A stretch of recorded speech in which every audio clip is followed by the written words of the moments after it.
Now, the next thing that we need to look at, are we ready? Следующее, что нам нужно рассмотреть, Is to look at the basic words that are used and how we come to this concept of dispensationalism. это основные слова, которые как раз подводят вот этой концепции диспенсации. Now, the word dispensation comes from a Latin word, not a Greek word. И слово диспенсация происходит от латинского слова, а не греческого. The Latin word is dispensatio, И латинское слово диспенсацио. and this is a basic elementary Latin dictionary. Это основной словарь латинского языка. Which gives the idea of the noun as management, charge, direction, superintendence, provision, stewardship. И здесь написано значение основное этого слова. Это менеджмент, управление, опять-таки под чьим-то руководством, руководство, направление, надзирание над кем-то, в смысле опять-таки управление. Okay, we see some other forms of the word has the same idea, a steward or attendant, a treasurer. И мы видим дальше, что другие формы этого слова имеют такое же значение.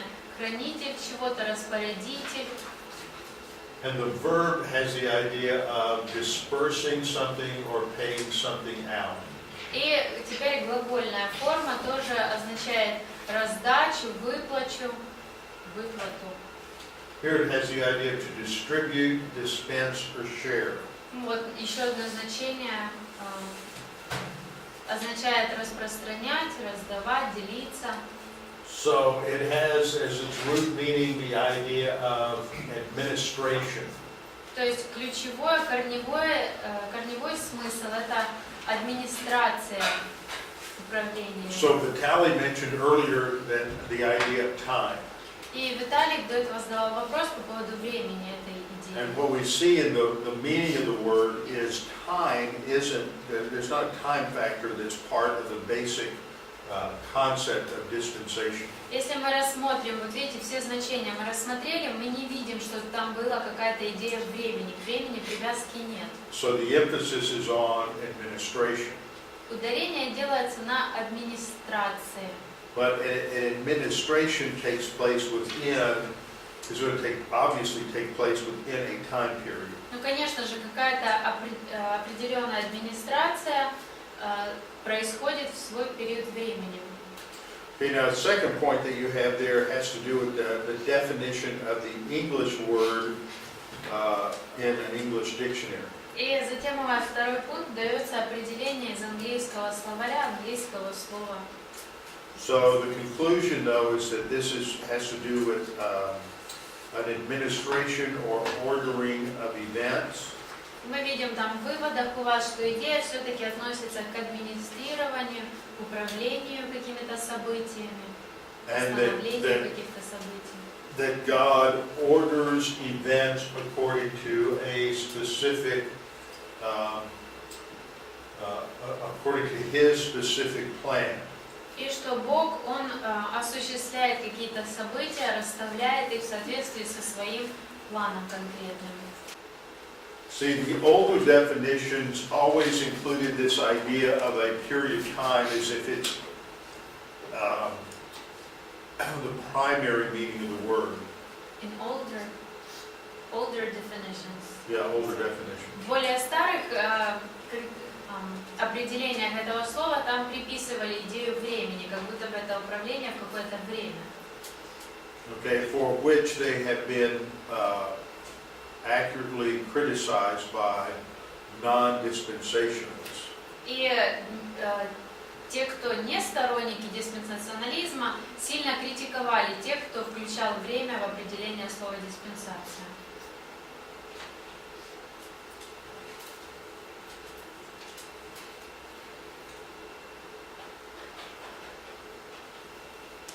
Okay, I'm just looking to see. So the main idea has to do with regulation, administration of a particular plan. Итак, я просматриваю все значения, мы видим, что основная идея это то, что администрация, управление, выполнение какого-то плана. which indicates that God carries out as a specific plan through through the history of the world. Это указывает нам на то, что Бог осуществляет определенный план в ходе истории мира.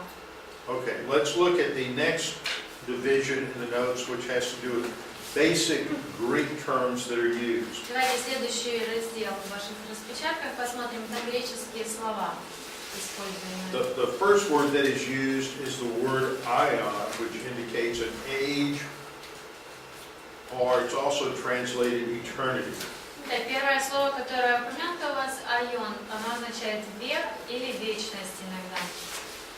And then we have the word chronos. We've already talked about chronos and kairos. Затем хронос и кайрос, мы уже это обсудили. And point number 4 gives us the most important word, which is the Greek word oikonomos, or oikonomia. И четвертый пункт, там для нас самое важное слово, греческое слово экономия. This is, obviously this is where this word is just transliterated over into English as the word economy. И это то слово, которое просто транслитерировали в наши языки, и от него произошло слово экономика, экономия. What's the Russian word? Экономика. Yeah, so the Russian word comes from the Greek word as well.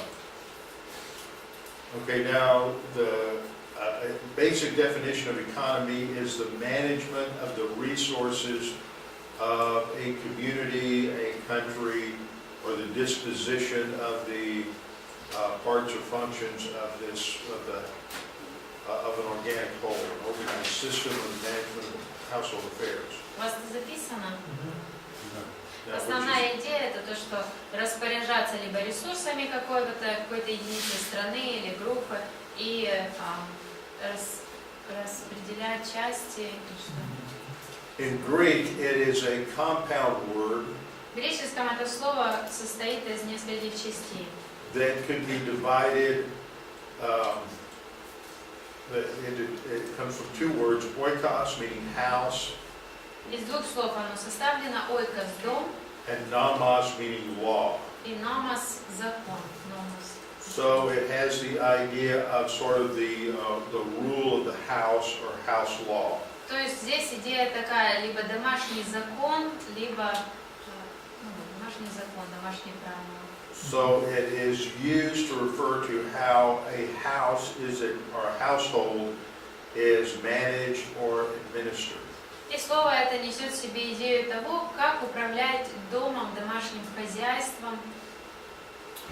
Okay, and I pointed this out earlier, but the older English word was dispensation, but most modern translations use the word stewardship or administration.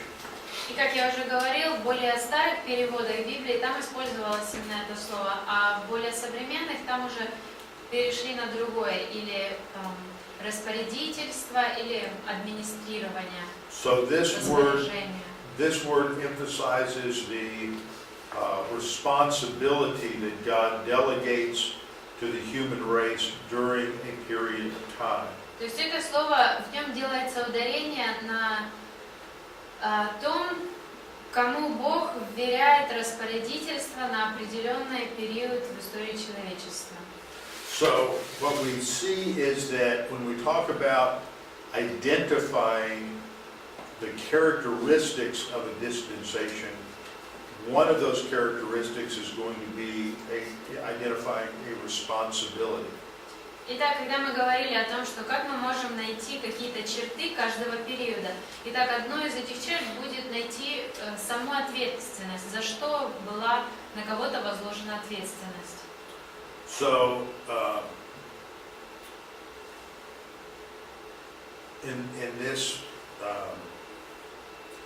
in understanding this responsibility, another thing that's implied by understanding a responsibility is going to be some sort of communication related to that responsibility. И также частью в определении вот этой обязанности, которая была кому-то верена, туда будет входить какого-то рода what do you mean by communication? I don't know what the idea how it was given to Yeah, how it's communicated. как была передана эта ответственность, то есть какая-то коммуникация произошла между тем, кому верили и кто верил.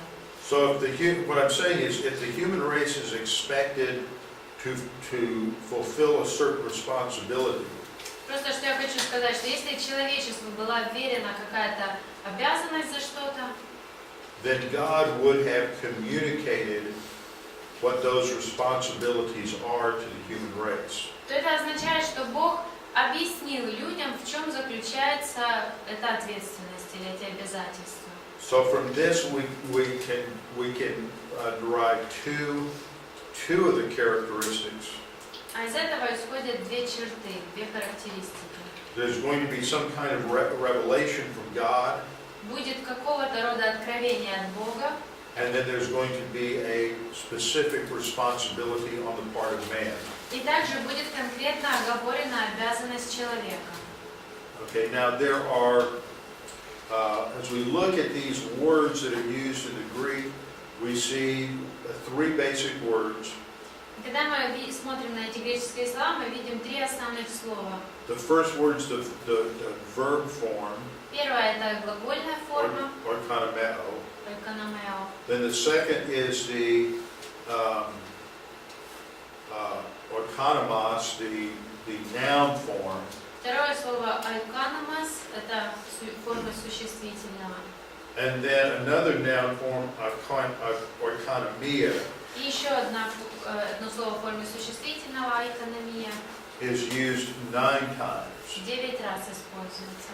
In Luke 16 and Luke 12 are a couple of the most important passages, especially Luke 16 for looking at the use of this word. Луки 16 и 12 главы важны для нас, особенно 16, там мы можем увидеть, как используется это слово. In both of these passages, this is under point number 4. Это четвертый у вас пункт. В обоих этих отрывках, In both of the passages, the parables focus on a management of a household by a steward or manager. в обоих отрывках говорится о каком-то распорядителе хозяйства. То ли это раб, слуга, то ли иногда называют его домостроитель, домоуправитель. And both of those passages are talking about Jesus is giving a parable. И в обоих отрывках Иисус рассказывает притчу. So in Luke chapter 12, Итак, в Луки 12 главе, actually to get the context, you can look at Luke 12:41. 41 стих мы можем посмотреть, чтобы ознакомиться с контекстом. Jesus has just spoken various parables starting in verse 22. You go back to verse 22. Начиная с 22 Иисус рассказывает несколько притч. And in these parables, he's talking about responsibility.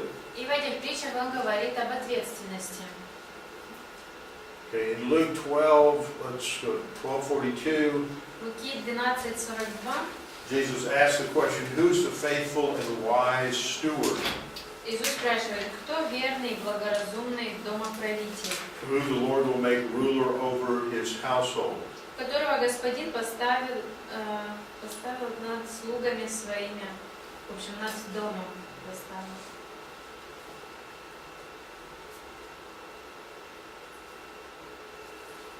Okay, the word for the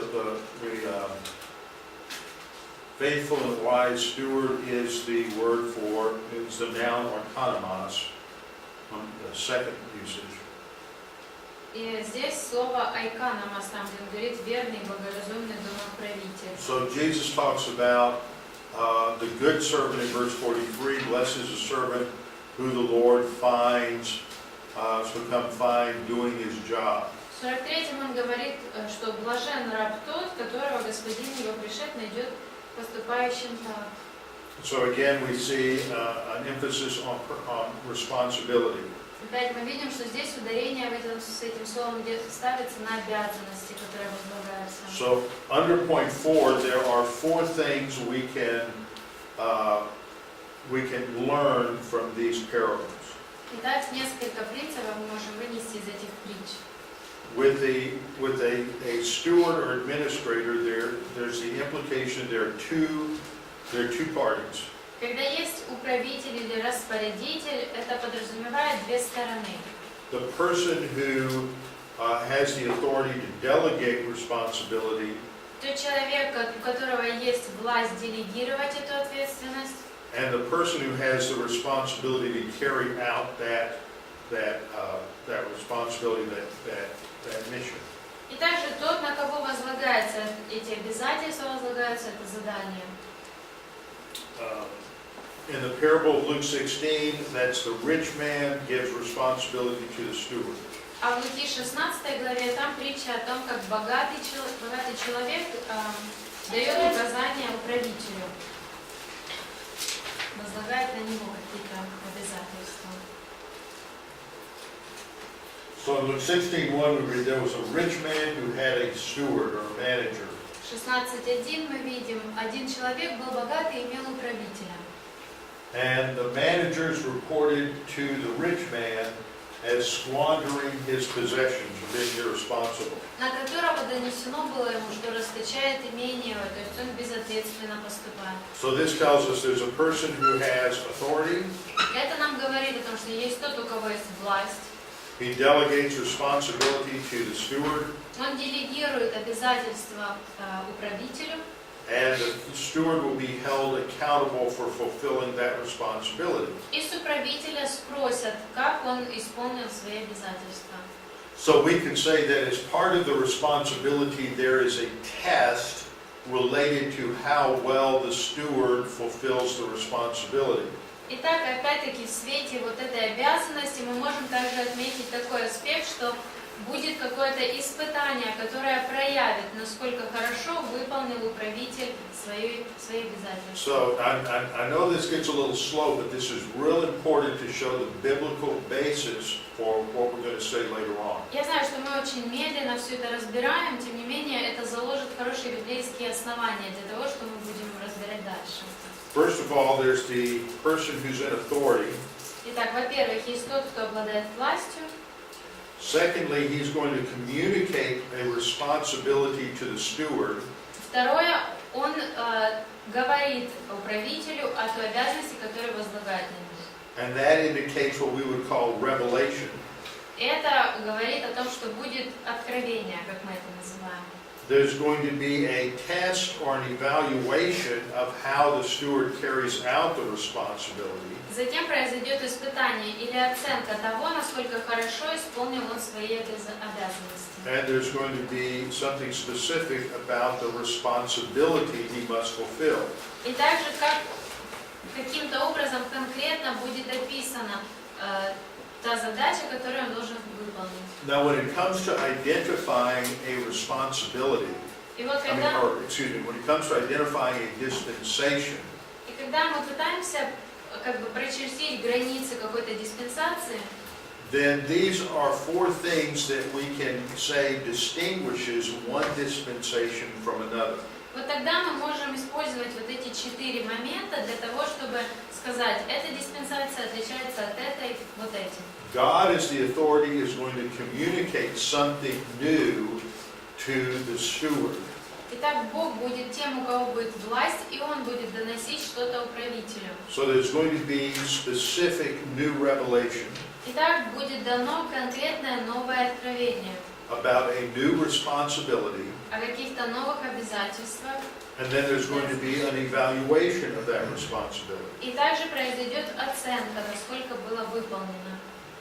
So that evaluation relates to the third point, which is the accountability of the steward. И вот это относится к третьему пункту подотчетности управителя. And then a final point there, the point D, И последний пункт D indicates that if the steward is found unfaithful, then there will be a change in the existing dispensation. Там говорится, что если окажется, что этот распорядитель был неверен, то произойдет какая-то перемена в этой диспенсации. Вернее, поменяется диспенсация. And this would be seen in Luke 16, verse 2. Мы это видим в 16:2. Okay, where the one in authority calls the steward and says to give an account of his stewardship, for you may no longer be steward. И мы видим, как тот, кто обладает властью, призывает своего управителя и говорит: дай отчет в управлении твоем, ибо ты не можешь более управлять. So we can add a fifth feature to our list of features for a dispensation, saying that if the steward fails, then there will be a change of administration. Итак, мы можем добавить еще пятую характерную черту. Если оказывается, что управитель не справился со своей обязанностью, то произойдет перемена диспенсации. Okay, so you see how we get these characteristics from the Scripture. Вы видите, как мы из Писания взяли вот эти характерные черты. This leads to the next section, which relates to concepts of dispensations that are evident from these uses. И это подводит нас к следующей части, о концепциях диспенсации, которые мы видим в использовании.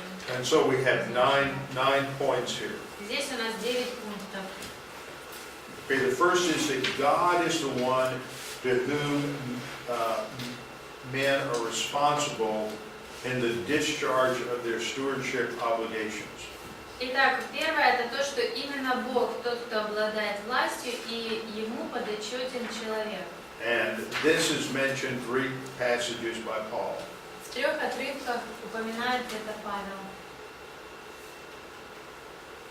I'm just going to look at one of them, 1 Corinthians chapter 4. Я рассмотрю лишь один из этих отрывков, 1 Коринфянам 4. Where Paul says, let a man regard us in this manner as servants of Christ and stewards of the mysteries of God. Павел говорит, итак, каждый должен разуметь нас как служителей Христов и домостроителей тайн Божьих. Who does he mean by us? Кто подразумевается словом «нас»? Well, in context, this is related to the apostles and the apostolic ministry. В контексте речь идет об апостолах и апостольском служении. So apostles are called servants of Christ. Итак, апостолы названы служители Христовы. Notice how when I highlight a phrase or a word in the English here, it gets highlighted over here in the Greek. Видите, когда я выделяю в английском, выделяются эти же слова в греческом. Now, most of you have had, I think all of you have had at least one semester of Greek, is that right? И вы, по крайней мере, один семестр греческого у всех был, да? So you ought to at least be able to pick out the Greek here, Итак, вот этот греческий, например, вам понятны and будут then эти maybe слова. relate that to the Russian. И вы можете найти в русском переводе. Now, he goes on to say that the apostles are stewards, are administrators of the mysteries of God. И дальше он говорит служители и домостроители, то есть распорядители тайн Божьих. Now, the term mystery refers to a previously unrevealed truth from God. Слово «тайна» означает какая-то истина, которую Бог ранее не являл. So here we clearly have the idea of revelation as part of our understanding of the characteristics of a dispensation. Итак, вот здесь мы можем четко видеть, что откровение будет неотъемлемой частью каждой диспенсации. But in this first principle, all we're focusing on is that our responsibility is, in each dispensation, the responsibility is toward God. Но здесь наш первый пункт о том, что ответственность наша все-таки перед Богом. So next, in the second point, which comes from verse 2, Который во втором стихе мы можем увидеть. the key responsibility has to do with faithfulness. Ключевая обязанность будет заключаться в верности. That the believer in each dispensation is responsible to be faithful to what the responsibility that God has given them. И каждый верующий, от него требуется верность тех обязанностях, которые Бог возложил на него в его диспенсации. Now the third point, we're going to shift to Galatians 4:2. Третий пункт мы посмотрим Галатам 4:2. In Galatians 4:2, the Apostle Paul is using administration as in relation to the guardian over a child. Здесь Павел использует вот это управление в свете попечителя, который поставлен над ребенком. And the implication from this is clearly that an administration comes to an end at a particular point in time. И здесь он этим показывает, что вот любое управление, у него есть свой срок, и наступает рано или поздно ему конец. So this is where we see how a dispensation or administration is connected to a time factor. Итак, вот здесь мы видим, как все-таки диспенсация, администрация связаны с фактором времени. These responsibilities are given for a specific period of time. Обязанности возлагаются эти на определенный период времени. Okay, under the fourth point, which I've already mentioned, the dispensations are concerned with the mysteries of God. Четвертый пункт, я уже это упомянул, что администрации все связаны с тайнами Божьими. Or, in other words, specific revelation from God. Или другими словами, с конкретными откровениями от Бога. Okay, and in Ephesians 3:2, Paul calls it the stewardship or the administration of God's grace. В Ефесянам 3:2 Павел называет это о домостроительстве благодати Божьей. Okay, now the fifth point is important. It's talking about these two words, dispensation and age. И пятый пункт тоже важный. Там говорится о двух этих словах: диспенсация и век. They're connected ideas, but they're not identical. Это связанные между собой идеи, но не идентичные. In Ephesians 3:9, Ефесянам 3:9 Paul says that part of what is happening now is the apostles are bringing to light the administration or dispensation of the mystery which for ages had been hidden in God who created all things. Павел говорит, что их роль сейчас открыть всем, в чем состоит домостроительство, то есть управление тайной, сокрывавшейся от вечности в Боге, создавшем все Иисусом Христом. So this clearly indicates that during the present time, the management or the administration of the church is related to the new revelation given to the church. Итак, здесь мы видим, что управлением, администрацией для церкви является управление каким-то новым откровением данным церкви, Which wasn't known in previous ages. и дальше сказано сокрывавшийся от вечности, Which is the term ionos. И здесь вот этот термин «айонос», у них сокрывавшийся на века, веками сокрытое. Okay, so we see a little bit of a distinction made here between the term administration and the term ages. И здесь мы видим, что эти два термина разграничены. У нас администрация и века. So under point 6, we're going to say that a dispensation operates within an age. Мы видим с вами, что любая диспенсация происходит в рамках какого-то века. God has clearly identified certain chronological periods in human history. Бог определенно установил хронологические периоды в истории человечества.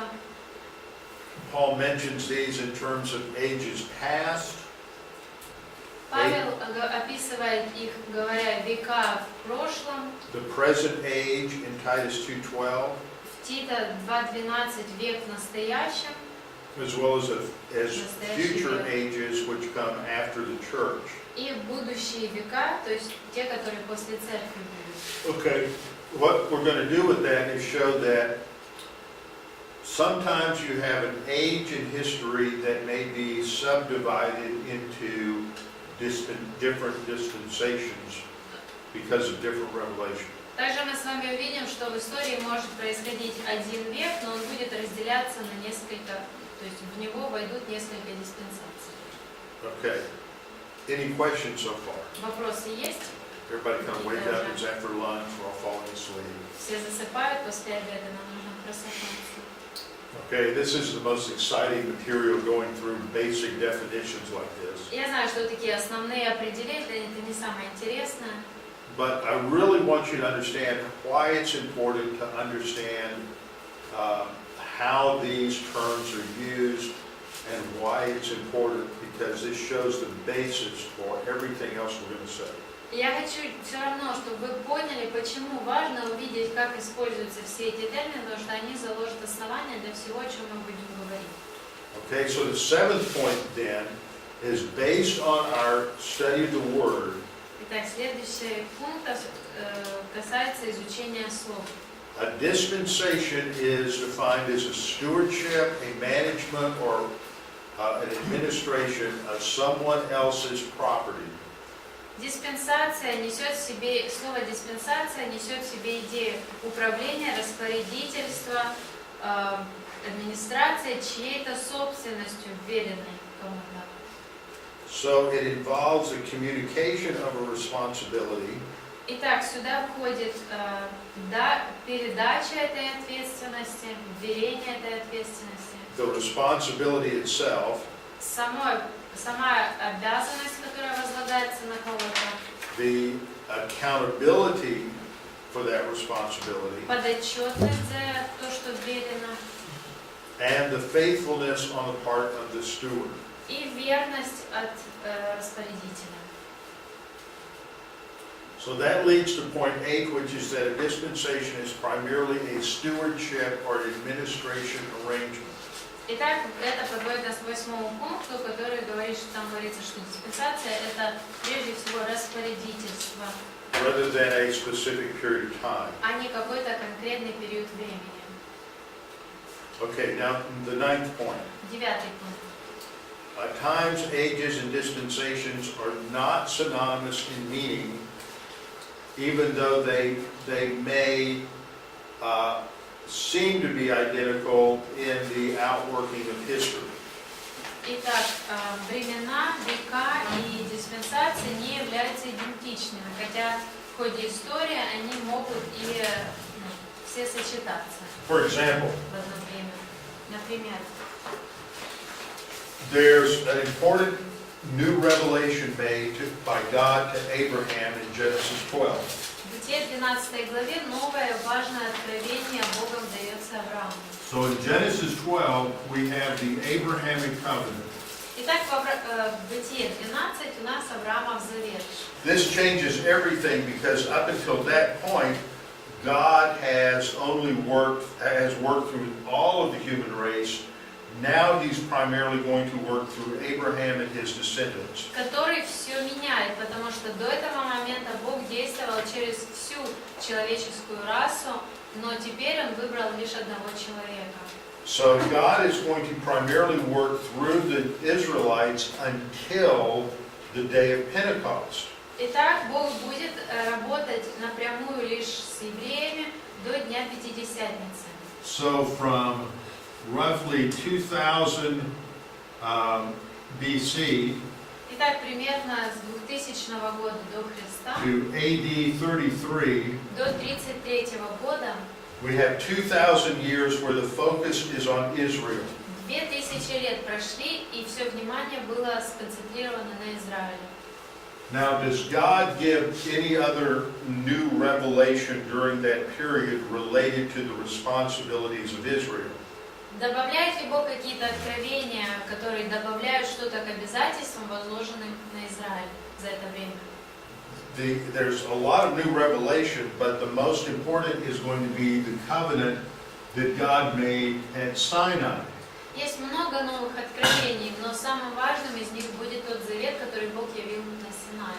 So we don't just divide ages up just on the basis of some change. It has to be on the basis of new new responsibility, new revelation, new responsibilities that come from God. Итак, мы не можем века просто разделять, как нам хочется, а это должно основываться на новом откровении, новой обязанности, данной Богом. And most of the time, this is going to be related to a covenant. И почти всегда это будет связано с каким-то заветом.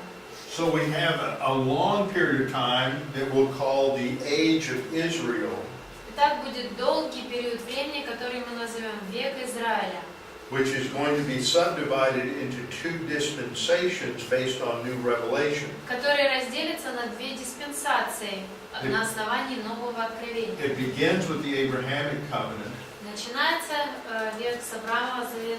and then there's a modification that occurs with the Mosaic covenant. Так, вначале есть Авраамов завет, а затем модифицируется он и дается Моисею. Now the age of Israel ends with the birth of the church.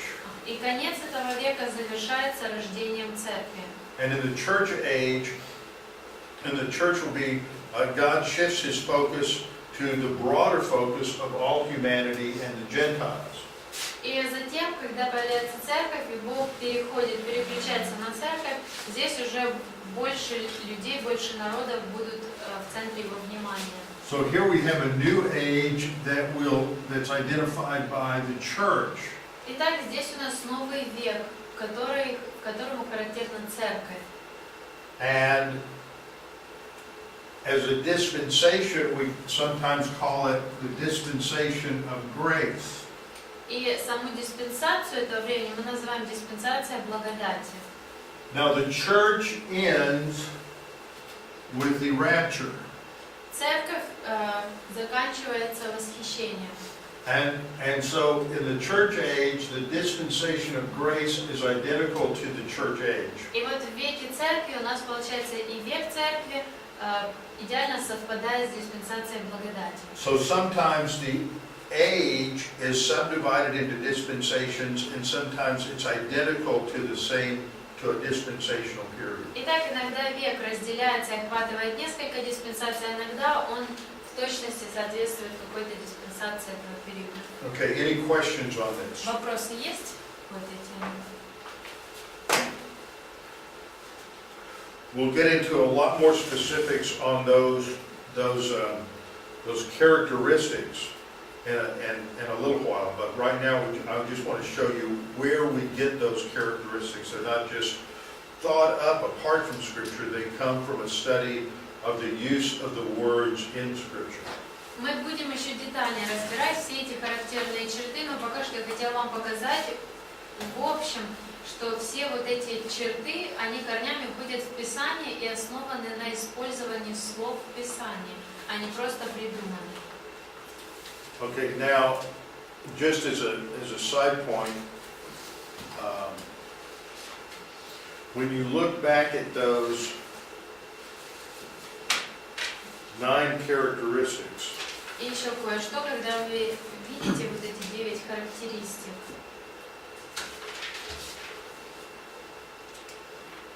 you look at the first 2. видите первые две. In these first 2 characteristics, the Bible is using the term dispensation or administration in exactly the same way the dispensationalists use the term. Мы видим из этих первых двух пунктов, что в Библии слово диспенсация или администрация, распоряжение, используется это слово точно так же, как его используют диспенсационалисты. Okay. Let's move on to the next section, which has to do with theological definitions. Давайте к следующему разделу перейдем, там богословское определение. Ryrie defines a dispensation Райри дает определение диспенсации as a distinguishable economy in the outworking of God's purposes. такое, простите, кто-то. Now, Ryrie was a master at crafting short, concise definitions. И Рари был мастером в том, как сформулировать короткое определение чему-то. What he means by a distinguishable economy Что он подразумевает, когда говорит, что это экономика, экономия, которая выделяется, характерные черты у нее есть. is that each dispensation has specific characteristics that we can identify. Это он говорит о том, что у каждой диспенсации есть свои характерные черты, которые мы можем проследить. By economy, he means the management of the resources that God has given during that period of time. Используя слово экономика, он говорит о тех ресурсах, которые были вверены кому-то в свое время для распорядительства.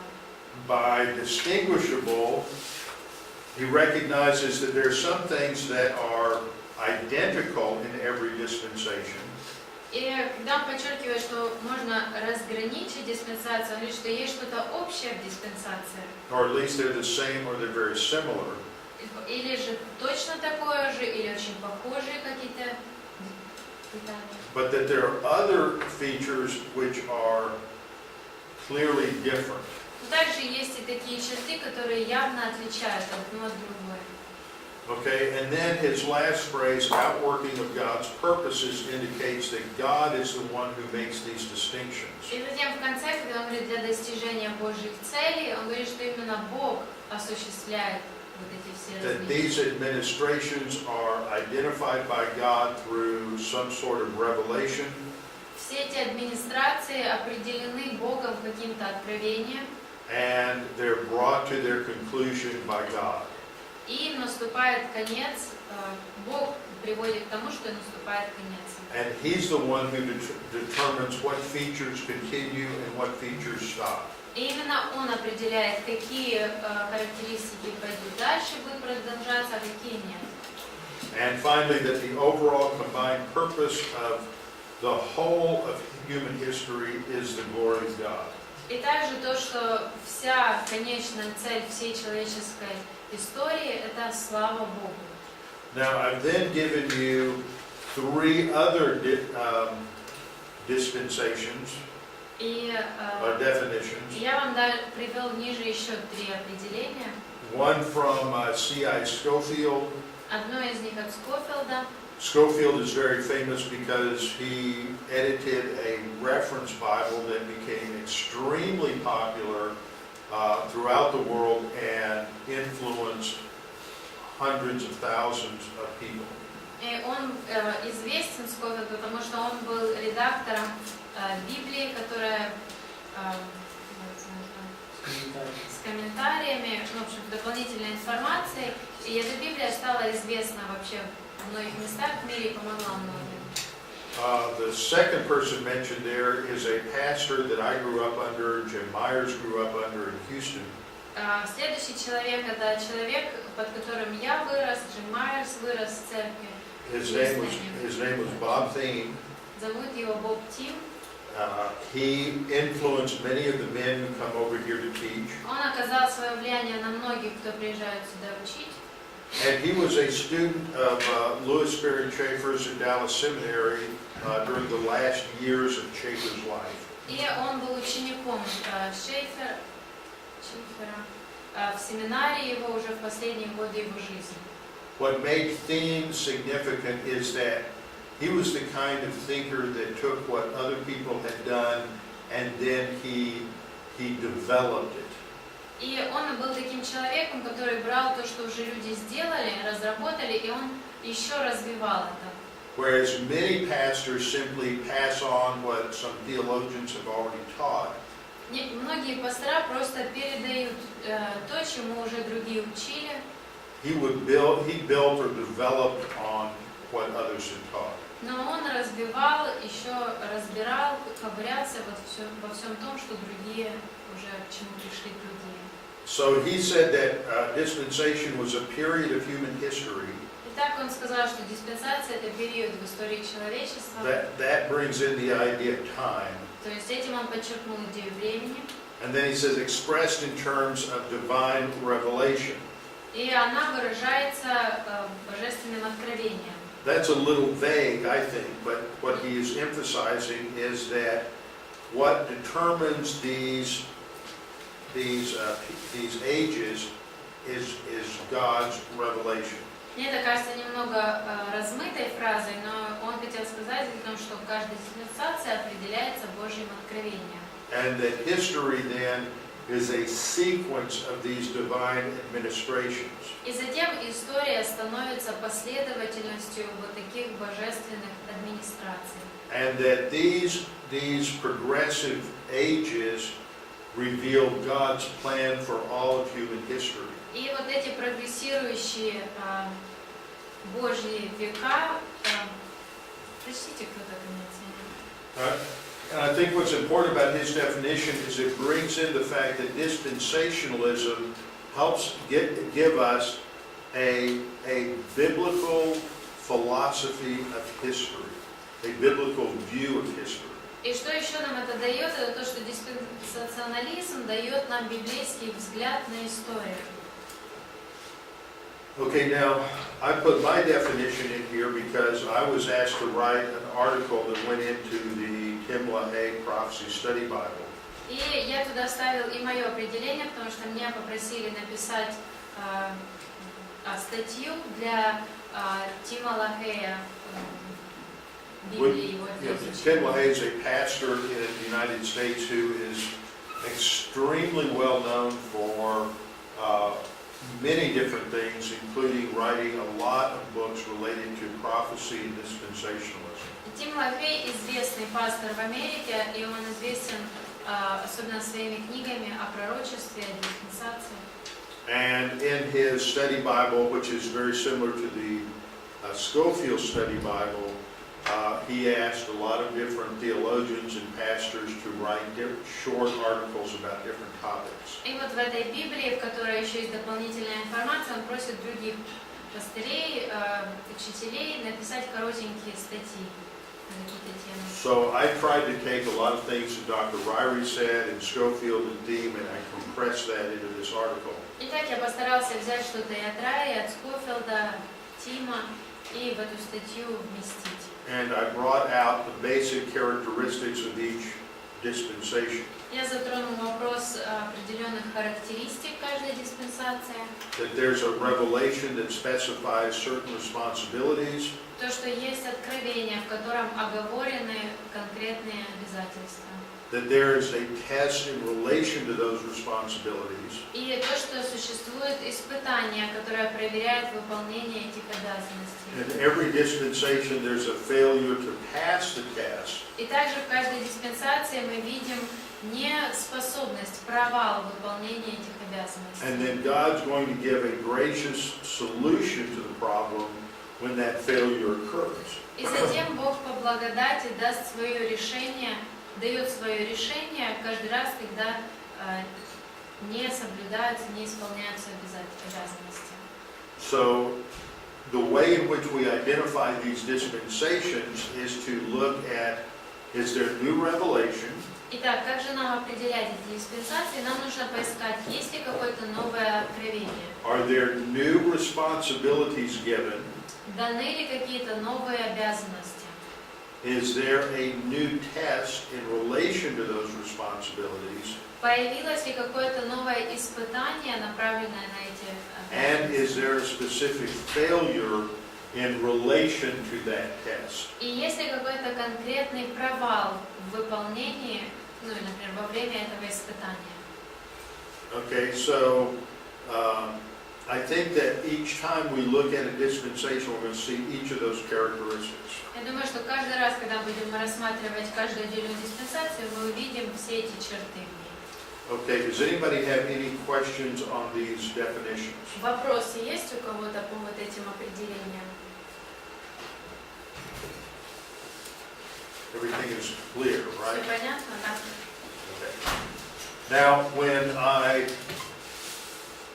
give you a quiz, I'm going to ask you to give definitions.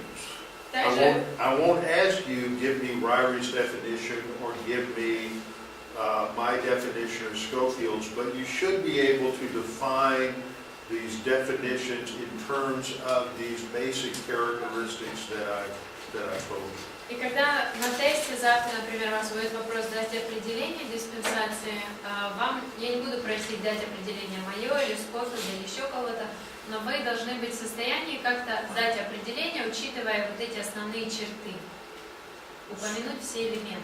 So, yes. Все-таки перед этим подчеркивалось, что это больше административная система, чем время. А в определении Скотфилда и Тима все-таки акцент делается на времени. Before that, he said that the aspect of time is not so big in dispensation. Yeah, in the word dispensation. Когда он говорит про аспект времени, он говорит про слово диспенсация, само слово. But time comes in through other words that are used. Но идея времени подключается благодаря другим словам, которые используются. Okay? So that, I'm just talking very technically about the meaning of words. Я сейчас очень технически так подхожу к значению слов. So you can talk about, for example, you can talk about Yanukovych's administration. Например, мы можем говорить об администрации Януковича. So the focus on that isn't on time, it's on the administration itself, right? То есть, когда мы так говорим, то мы не говорим о времени, мы говорим о самой администрации, да? But obviously an administration has a beginning and an end. Ну, конечно же, для нас очевидно, что у его администрации было начало и будет конец. But when you talk about the administration of you can talk about Obama's administration or Clinton's administration or Yushchenko's administration, but the focus is on how they manage things as opposed to talking about time. Time is not completely absent. И то есть, когда мы можем говорить, ну вот, администрация Обамы, администрация Клинтона, администрация Ющенко, мы не говорим конкретно о времени, но при этом время тоже, идея времени не отсутствует. Okay, so that's the emphasis that I'm making here. Вот на этом я делаю ударение. Now let's go to the next topic, which is how do we know when a dispensation begins? Давайте к следующей теме перейдем. Как нам знать, когда начинается новая диспенсация? Okay, we know a dispensation begins because God is going to change the way He relates to the world. Итак, мы будем знать, что диспенсация поменялась или началась новая, когда видим, что Бог по-другому обращается с миром. Now this clearly indicates that there's going to have to be some revelation from God to indicate that things are changing. То есть при этом требуется, чтобы Бог как-то явно показал, что меняется обстановка. Now I believe that what this revelation is in most cases is God changes the covenant. Я считаю, что чем является вот эта перемена, это Бог меняет завет. We'll get into covenants later on, but basically think of a covenant as a contractual relationship with God. Мы позже будем разбирать заветы, но сейчас я хочу, чтобы вы воспринимали завет как отношения с Богом на основании контракта. And when God changes or modifies the contract, that's when you have a new dispensation. И когда Бог меняет или же модифицирует контракт, вот тогда начинается новая диспенсация. So it's not just that because God is continuously giving revelation through history. Бог на протяжении всей истории дает откровения.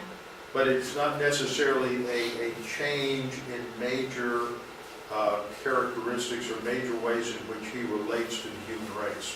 Тем не менее, совсем не обязательно, что новые откровения меняют то, как Бог обращается с человеческой расой.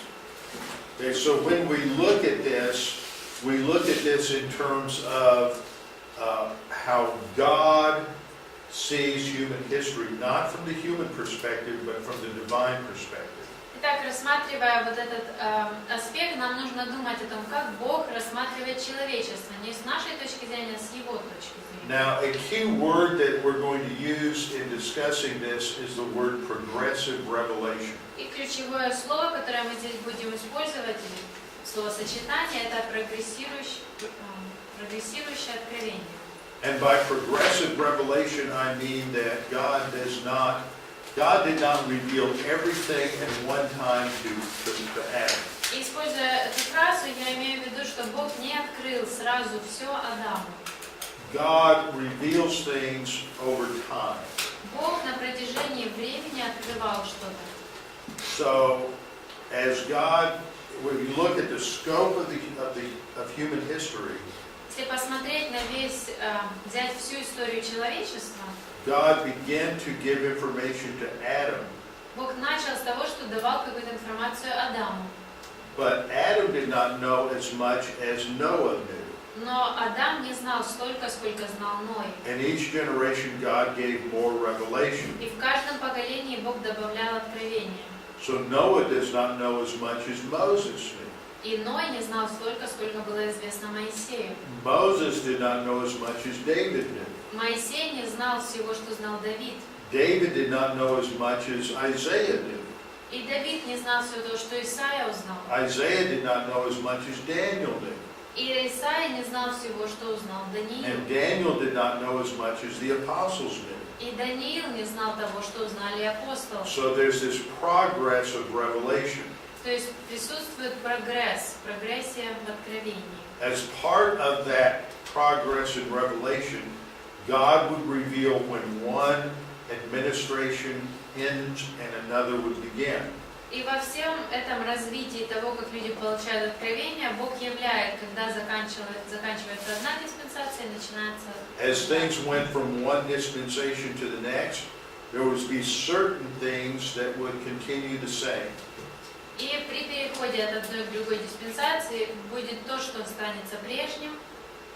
For example, salvation has always been by grace through faith. Например, спасение всегда было по вере, через веру по благодати. But in the Old Testament, that was a faith that anticipated the coming of the Messiah. Но в Ветхом Завете эта вера была на того Мессию, которого они ожидали. And after Christ came, that faith looks back to the accomplishment of salvation. А уже после прихода Мессии мы уже смотрим назад на то, что совершил Мессия. So the principle of salvation by grace through faith is the same. Итак, вот этот принцип спасения через веру по благодати остается прежним. But the specifics of the promise are a little different. Но конкретные детали обещания, обетования немного отличаются. So that's what we have point C, is that there's a continuation of certain principles, and then when there's a change, some of those principles are thrown out and others are given. Это то, что у вас в пункте C.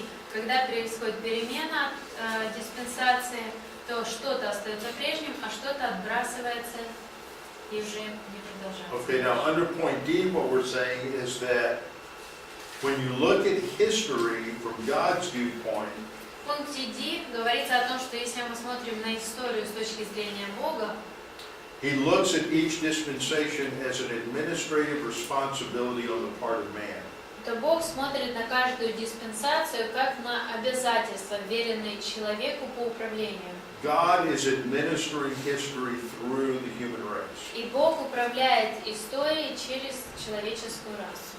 But when you look at that same period from man's perspective, the focus isn't as much on administration as man's responsibility to fulfill certain obligations during that period. Но если посмотреть с человеческой точки зрения, то не столько мы видим ударение на администрировании, сколько на выполнении возложенных на человека обязательств. So, from God's viewpoint, a dispensation is an administration. Итак, с Божьей точки зрения диспенсация – это администрация. From man's viewpoint, С человеческой точки зрения a dispensation is a responsibility. диспенсация – это ответственность. And if you think about it in terms of progressive revelation, Если это подумать об этом еще и в свете прогрессирующего откровения, then each dispensation is a stage of progressive revelation. то каждая диспенсация является этапом прогрессирующего откровения. Okay, so in conclusion, dispensationalism views the world as a household run by God. Итак, в заключении диспенсационализм – это как дом, хозяйство, которым управляет Бог. And he administers the affairs of man according to his will. И Он управляет человеческой жизнью, человеческими делами какими-то, как Он пожелает. And has various stages in the administration. И существуют разные стадии в этом управлении. For example, if you are the father of a home, Например, если ты являешься отцом дома, семейства, there may be one set of rules when there are no children. то, может быть, придуманы одни правила, когда нет детей еще. When the children are babies or infants, you have another set of rules. Но когда появляются дети, то появляются другие правила. Most will be the same, but some will be different.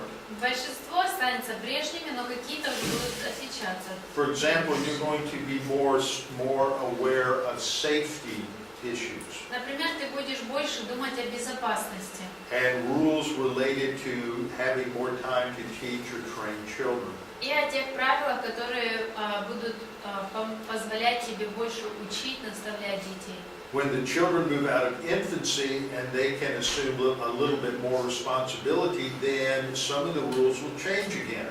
Но когда уже дети взрослеют, и они уже не младенцы, они могут взять на себя какие-то обязательства, опять-таки правила поменяются. As they get a little bit older into their teenage years, there may be other